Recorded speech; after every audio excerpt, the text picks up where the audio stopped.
மதுரைக்கு மோடி வைத்த குறி. ஜாக்பாட் அறிவிப்பால் அதிர்ந்த திமுக. இனி அனைத்தும் வேற லெவல் தான். தமிழகத்தில் திமுக உட்பட அதன் கூட்டணி கட்சிகள் மத்திய பாஜக அரசு தொடர்ந்து தமிழகத்திற்கு வஞ்சித்து வருகிறது என்ற தோற்றத்தை தமிழக மக்கள் மத்தியில் உருவாக்கி வந்தனர்.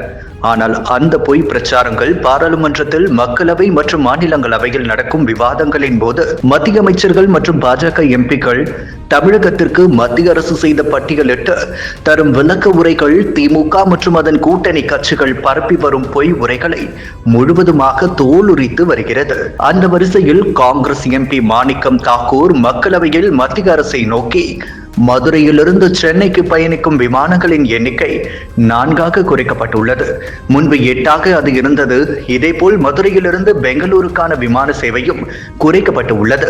இந்த இரு விமான சேவையை அதிகரிப்பது தொடர்பாக விமான போக்குவரத்து துறை அமைச்சர் அவையில் வாக்குறுதி தர வேண்டும் என தெரிவித்தார். இதற்கு பதிலளித்த சிவில் விமான போக்குவரத்து துறை அமைச்சர் கிஞ்சராப்பூர் ராம்மோகன் நாயுடு, இந்த அரசை பொறுத்தவரை மதுரை விமான நிலையம் என்பது உள்நாட்டு விமான போக்குவரத்து மற்றும் சர்வதேச விமான போக்குவரத்துக்கு மிக முக்கியமான விமான நிலையம்.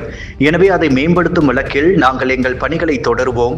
மதுரை விமான நிலையம் தமிழகத்தின் மிக முக்கியமான விமான நிலையம்.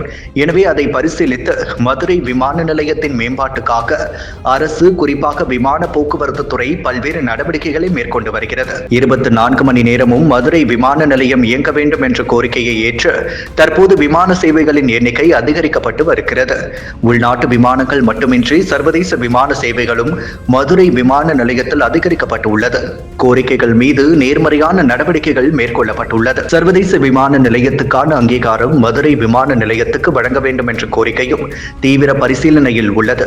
மதுரை டு சென்னை மற்றும் மதுரை டு பெங்களூர் விமான சேவைகளின் எண்ணிக்கையை கூட்ட வேண்டும் என்ற உறுப்பினரின் கோரிக்கை தொடர்பாக சம்பந்தப்பட்ட விமான நிறுவனங்களுடன் நிச்சயம் பேச்சுவார்த்தை நடத்தப்படும்.